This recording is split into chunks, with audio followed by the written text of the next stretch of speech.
एक गांव में एक किसान रहता था जिसका नाम था नामकरण। नामकरण अपने खेत में खेती करता था, परंतु उसको उसके अपने खेत में वो आउटपुट नहीं मिल पा रहा था जो वो चाहता था। एक दिन बाई चांस एक साधु महाराज जी उस खेत के पास से जा रहे थे, तो उन्होंने नोटिस किया कि भाई ये खेत में तो ये प्रॉब्लम चल रही है। उन्होंने नामकरण से मिले वो, तो उन्होंने कुछ जो भी उनका लॉजिक था उन्होंने उससे समझा चीज़ को, और उन्होंने नामकरण को एक मंत्र दिया। उन्होंने उस किसान से कहा कि बेटा तुम इस मंत्र का जाप रोज़ दिन में 3 बार करो और तुमको रिजल्ट मिलने शुरू हो जाएंगे। ये बात हो गई। अब नामकरण ने वो मंत्र को पकड़ा और उसने रोज़ मंत्र का जाप 3 बार करना शुरू किया। साथ में अपनी खेती भी करता रहा, ऐसा नहीं खेती बंद कर दी, खेती भी अपनी जगह चालू की।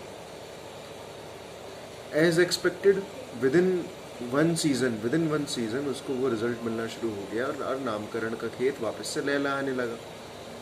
अब जब भी कोई व्यक्ति कुछ भी अच्छा करता है तो बट ऑब्वियस कुछ ना कुछ लोग जेलसी वाले आ ही जाते हैं जो जेलस हो जाते हैं।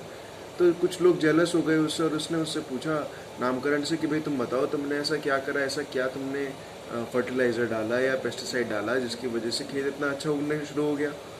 नामकरण ने कहा, उसने बताने से मना कर दिया कि मंत्र वाली बात उसने किसी को नहीं बताई।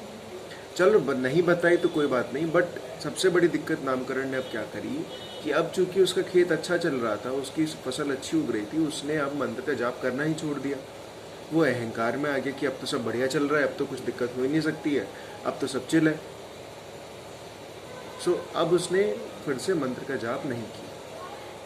अब जब ये बात अगला नहीं किया तो अब अगला सीज़न जब आया, अगले सीज़न की फसल की खेती जब हुई तो उसमें उसको वो एक्सपेक्टेड आउटकम नहीं मिला जो उसको चाहिए था, बिकॉज मंत्र का जाप नहीं किया था।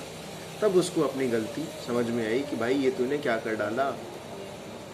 और तब नामकरण ने फिर से जब अगली फसल बोई तो उसने अपने मंत्र का जाप करा, और उसने साथ ही साथ इस बार अहंकार में ना आने के बजाय उसने बाकी किसानों की भी मदद करी और खुद से उनको बताया कि भाई ये मंत्र है, ये मंत्र का जाप करो और आप लोगों को भी फ़ायदा होगा इससे। ऐसा सबने किया, माना इस बात को, और उनको रिजल्ट मिला। मोटा मोटा इस कहानी से एक हमारी नैतिक मॉरल ये निकल के आता है कि भाई अगर आप अहंकार में आ रहे हो सफलता होते हुए तो फिर वो गड़बड़ है। अगर अहंकार जागृत हो रहा है तो फिर वो गड़बड़ है। It is always better to remain down to earth, और जितने लोगों की मदद कर सकते हो उतने लोगों की मदद करो, ना कि अहंकार में चूर होके अपना ही खुद का ही नुकसान कर लो, अपने खुद के पैर पे ही कुल्हाड़ी मारो। अच्छा, एक और बात, हो सकता है कि आपको ये पेज, आपके सामने जो ये रील मेरी दिख रही है, ये दोबारा कभी ना दिखे। इंस्टाग्राम का सिस्टम ही ऐसे चलता है कि हो सकता है दोबारा कभी ना आए। तो अगर आप ऐसा नहीं चाहते हैं और आप हमसे जुड़े रहना चाहते हैं तो भैया इस पेज को फॉलो ज़रूर कर लेना। धन्यवाद।